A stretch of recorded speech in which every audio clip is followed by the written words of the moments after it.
Welcome back to my channel Puja Debnath blogs. आशा करी सबाई खूब भालो आछो और आमराओ खूब भालो आछि। तो चलो आज के ब्लगटा এখন থেকে শুরু করছি। আজকে হচ্ছে রবিবার। আজকে এখন থেকে ব্লগটা শুরু করছি। এখন বাজে হচ্ছে সকাল 9টা আর ওদিকে ঠাকুরমশাই চলে এসেছে পুজো করতে। তো সেই সময়ের জন্য রেডি করা হচ্ছে এখন সব কিছু আর আমিও রেডি হয়ে গেছি। তো চলো এখন আর বেশি কথা বলবো না, কারণ ওদিকে ঠাকুরমশাই চলে এসেছে, পুজো অলরেডি বসে গেছে। তো চলো আবার পরে আসছি আর তোমাদের সাথে শেয়ার করছি সব কিছু। চলো দেখতে থাকো। তো ঠাকুরমশাই তো বলেইছিলেন যে 7টার সময় আসবে, আমাদেরকে রেডি করে রাখতে, বাট উনি 7টার সময় আসেননি। উনি এসেছিল 8টার সময়, আর 8টার সময় এসে নারায়ণ রেখে চলে গেছিলো। তো নারায়ণটা এক সাইডে রেখেই চলে গেছিলো। উনি যেই পিঁড়িটার মধ্যে নারায়ণটা বসানো আছে জল চৌকিতে, ওখানেই রেখে গেছিলেন আর বলেছিলেন কেউ যাতে নারায়ণকে টাচ না করে। তো সেই জন্য একটু ওই সাইড করে রেখেছিলো আর ওইখানটায় পুজোটা করা হবে। তো দুটো জলচৌকি লেখা ছিল। তো দুটো জলচৌকির একটাতে নারায়ণ রেখেছিলেন আর একটাতে হচ্ছে পান, পৈতে, সুপারি, যেগুলো ওনার প্রয়োজনীয়, এক টাকার কয়েন, মানে যেগুলো রাখার দরকার ছিল সেইগুলো ওটাতে রেখেছিল। এই আর মশাই পুজো করতে বসে গেছে আর আমাদের তো কোনো কিছুই রেডি ছিল না। তো মা এদিকে দেখো ফল টলগুলো কেটে দিচ্ছে আর এদিকে আমি আর আমার বর পুজোয় বসে গেছি। আর এদিকে ঠাকুরকে খেতে দেওয়া হয়নি। তো মা যখন ফলগুলো রেডি করে দিল আর আমি এদিকে ঠাকুরকে খেতে দিয়ে দিচ্ছি। আর এদিকে মা ফলগুলো কেটে রেডি করছে আর ঠাকুরমশাই পুজো শুরু করে দিয়েছে। উনি ওনার মতন পুজো করছে, আমরা আমাদের মতো সব কিছু রেডি করছি, কারণ কোনো কিছুই রেডি করা নেই, তো সেই কারণে। তো যাই হোক, আর এদিকে তো সত্যনারায়ণ পুজো করতে গেলে একটু টাইম লাগে আর তারপরে তো হোমযজ্ঞ হবে, তো সেই কারণে অনেকটাই টাইম লাগবে। তো ফাইনালি পুজো হতে কতক্ষণ টাইম লাগবে আমরাও জানি না। তো যাই হোক, দেখা যাক কতক্ষণে পুজো শেষ হয়। তো যতক্ষণ টাইম নিয়ে পুজোটা করবে ততটাই ভালো। আর মানে কি বলবো, ঠাকুরমশাই পুজো করেছিলেন এত সুন্দরভাবে, প্রতিটা উচ্চারণ খুব সুন্দরভাবে, আর মানে অনেকটা টাইম নিয়ে ঠাকুরমশাই পুজো করেছিল। তো 9টার সময় পুজোয় বসেছে উনি, 8টা সাড়ে 8টার দিকে ঠাকুর রেখে গেছে আর 9টার দিকে পুজোতে বসেছিলেন।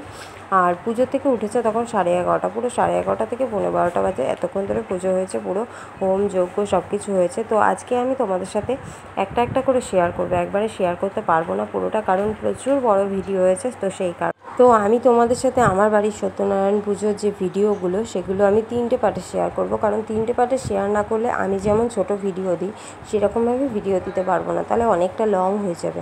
তো সেই কারণে 3টে পার্টে ভিডিও হবে। আর অনেক ফটোও আছে যেগুলো তোমাদের সাথে কিছু কিছু করে শেয়ার করবো, একসাথে তো সব ফটো শেয়ার করতে পারবো না। তো 3টে ভিডিওতে আমি কিছু কিছু করে ফটো শেয়ার করব তোমাদের সাথে।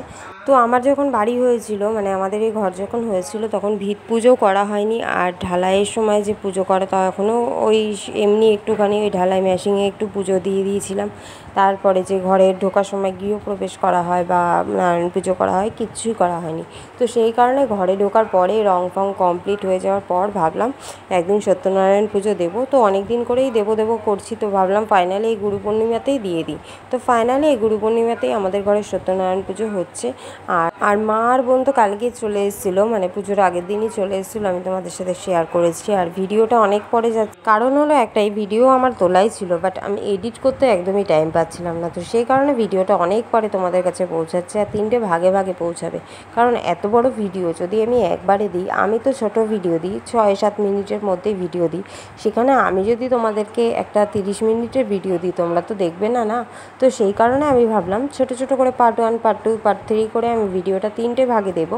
আর কিছু কিছু ফটো তোমাদের সাথে শেয়ার করব, সেটা তো আগেই বললাম। তো এইভাবেই পুরো ভিডিও আমি শেয়ার করব তোমাদের সাথে, তোমরা পুরো 3টে ভিডিওই কিন্তু দেখো, অবশ্যই দেখো। আর অবশ্যই জানিও ভিডিওগুলো কেমন হয়েছে, কারণ কি জানো তো, কারণ হলো আমি যখন ভিডিওগুলো এডিট করতে বসি তখন না দেখছি একটা ভিডিও আগে একটা ভিডিও পরে, মানে ভিডিওগুলো যে কিভাবে ছিল আমি নিজেও বুঝতে পারছিলাম না।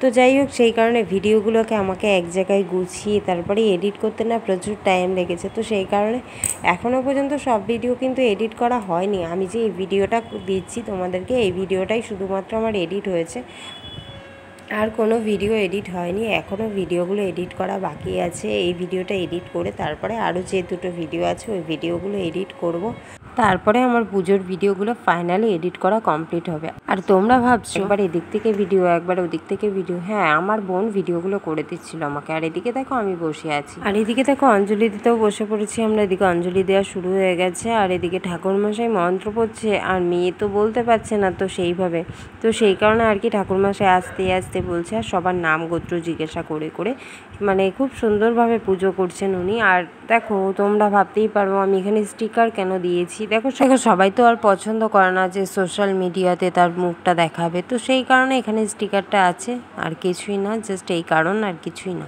তো যাই হোক, এখানে দেখো অঞ্জলি দিচ্ছে, আর ঠাকুরমশাই এমনভাবে হাতটা দেখিয়েছে, আমি তো ভেবেছি চুপ করতে বলছে আমাদের, আমি চুপ করে গেছিলাম। তারপরে দেখলাম না, মন্ত্র বলছে, হাতটা দেখিয়ে কিছু একটা হয়তো বোঝাতে চেয়েছেন বা কিছু, যাই হোক সেটা বুঝতে পারিনি আমি। তো যাই হোক, এখানে দেখো অঞ্জলি দেওয়াও আমাদের কমপ্লিট হয়ে গেছে, এবার যজ্ঞতে বসবেন উনি। আর এদিকে চলো আর কটা ফটো তোমাদের সাথে শেয়ার করে দিই।